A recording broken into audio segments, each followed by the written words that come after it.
Hi everyone, welcome to National Service Training Program Chapter 2 entitled Good Citizenship Part 2.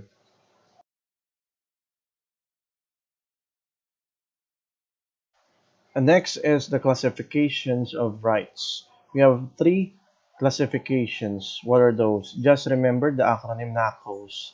NA stands for Natural Rights, CO stands for Constitutional Rights, S stands for Statutory Rights. When we talk about natural rights, these are the rights inherited to a man as a human being, such as the right to live, right to be loved, and right to be happy. These are rights that are naturally given by God. When we talk about constitutional rights, these are the rights guaranteed under the fundamental charter of the country. It is outlined in the Constitutional Bill of Rights. And last, we have statutory rights. These are rights provided by the lawmaking body of the country or by law, such as right to receive a minimum wage in terms of salary and in terms of accusation, the right to preliminary investigation.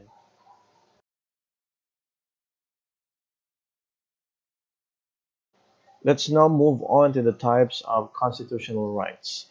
Just remember the acronym CPs: civil rights, political rights, and social and economic rights. First, let's talk about civil rights. When we talk about civil rights, these are expansive and significant set of rights that are designed to protect individuals from unfair treatment. They are the rights of an individual to receive equal treatment in a number of settings, such as in education, free elementary and secondary education, employment, such as to be free from unfair treatment or discrimination, to receive a minimum wage, housing, public accommodations, and more based on certain legally protected characteristics. Next is political rights. This include natural justice, procedural fairness in law specified under the Bill of Rights, such as a right to a fair trial that includes due process, freedom of speech, freedom of association, the right to assemble, the right to petition, the right of self-defense, and the right to vote. And lastly, social economic rights. These rights are concerned with basic human needs for food, shelter, water, and for the means to provide those things for oneself. Social and economic rights include the right to an adequate standard of living, including adequate food, clothing, housing, the right to work to make living, and rights to property. Let's now proceed to Article 4, which defines the citizenship of Filipinos. It enumerates two kinds of citizens. Number one is naturally born citizens, and second is naturalized citizens. Naturally born citizens are those who are citizens from birth without having to perform any act to acquire or to perfect Philippine citizenship. Naturalized citizens are citizenship that is mainly acquired through a blood relationship with Filipino citizens, who are classified as Philippine citizens. Under the 1987 Philippine Constitution, Article 4, Section 1, it states that 1. Those who are citizens of the Philippines at the time of the adoption of this Constitution. 2. Those whose fathers or mothers are citizens of the Philippines. 3. Those born before January 17, 1973 of Filipino mothers who elect Philippine citizenship upon reaching the age of majority. And lastly, those who are naturalized in accordance of law. What are the modes in acquiring Philippine citizenship? 1. Filipino by birth. 2. Filipino by naturalization. 3. Foreign nationals who were born outside of the Philippines to a Filipino parent.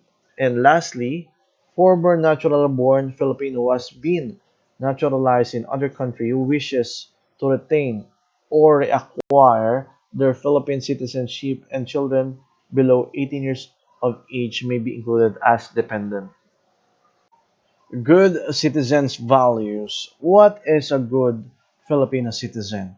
A good Filipino citizen is one who plays an active and intelligent role as a member of the community. He or she one who fulfills his or her duties and obligation to the government and society. He or she possesses the traits of respectfulness, courtesy, and consideration for parents and elders and for others. He or she observes punctuality, promptness, and good moral conduct. So, what are the duties and responsibilities of a Filipino citizen? Just remember the acronym LOOK, direct. L stands for love of country. U, upholding the Constitution and obeying the laws. C, contribution to the development and welfare of the country. D stands for defense of the state. E, engagement in gainful work. R, responsible exercise of rights and respect for the rights of others. E, election of good leaders to government. And lastly, cooperation with the duly constituted authorities. Love of country. To be loyal to the Republic, loyalty implies faith and confidence in the Republic and love and devotion to the country. Upholding the Constitution and obeying the laws. It can be shown by following and observing the laws and protecting it from those who tries to deprive the law in order to take power. Third, contribution to the development and welfare of the country. It can be shown by patronizing and buying our own products, Filipino products, by paying taxes honestly, protecting the country's resources, promoting social justice, and helping those who are in need. Fourth, to defend the state. It can be shown through actions, not positions. One manifestation is by defending the nation against threat or aggression. It must be naturally engraved in our hearts to inspire us to serve and to defend the country and at all costs. Fifth, to engage in gainful work, every citizen has an obligation to be a productive member of the society. This can be shown through working for the reason that through gainful work, families will be able to live and survive. And this could be a huge contribution to the development and progress of our country. 6. All rights must work for the welfare or betterment of everyone, not on the benefit of others. All Filipino citizens must act with justice and give everyone his due. This starts with being aware that all citizens have the same rights and being concerned about the one's obligation to his fellow citizens. Seventh, every Filipino citizen must register to vote and to elect qualified citizens who will be serving the country. This right is very significant because the accomplishment of the government is indirectly depend on the voting population. And lastly, eighth, this can be simply done by respecting and obeying the rules of the government and ensuring that these are also followed by every Filipino citizen because the cooperation is needed to make a law powerful. A good Filipino citizen is an active community member who fulfills his or her duties and responsibilities for the welfare of everyone. He or she is someone who lives in accordance with the good citizen values, which is lifted from the preamble of the 1987 Constitution. The citizenship values are anchored under the national motto or the basic Filipino values, which are incorporated into the Great Seal of the Philippines and stated in the last part of the Pledge of Allegiance. Let's recite the panunumpa ng katapatan. Ako ay Pilipino, buong katapatang nanunumpa sa watawat ng Pilipinas at sa bansang kanyang sinasagisal, na may dangal, katarungan at kalayaan, na pinakikilos ng sambayanang makadiyos, makatao, makakalikasan, at makabansa. The Filipino values presented in the preamble have been simplified and categorized in the following. Just remember the traits or characteristics of certain Espinosa. Makadiyos, makatao, makakalikasan, makabayan. Boom!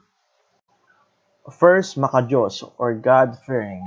This is the basic value to put God in the center of your lives and communicate with Him by means of prayers.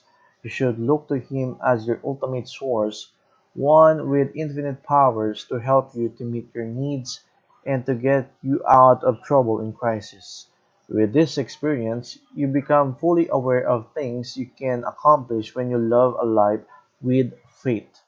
A citizen is said to be a makadiyos or godly when he or she upholds truth and expresses one's spiritual beliefs while respecting the beliefs of others.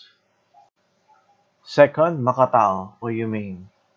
Sabi nga ni Bob Ong, ang tenga kapag pinagdikit, korteng puso, extension ng puso ang tenga. Kaya kapag marunong kang makinig, marunong kang magmahal. Love means so much to us. Simply love is the answer to our many questions during these trying times. It is by love that you care, respect, accept, forgive, and trust. Makatao. A person is said to be makatao or humane when a person is sensitive to individual, social, and cultural differences and acts towards solidarity. Third, makakalikasan o biophilic. This value means launching an efficient and sustainable clean and green program nationwide. Makakalikasan. A person demonstrates the value of being biophilic or makakalikasan when he or she shows care or respect for the environment and utilizes resources wisely, judiciously, and economically. One of the United Nations Sustainable Goals is goal number 13, climate action. This is to take urgent action to combat climate change and its impact. Lastly, Makabayan. When you say unity is a good citizenship value, you mean that all we Filipino citizens are expected to be one as people. Being Makabayan or nationalistic is someone who shows pride of being a Filipino while exercising the rights and responsibilities of a Filipino citizen.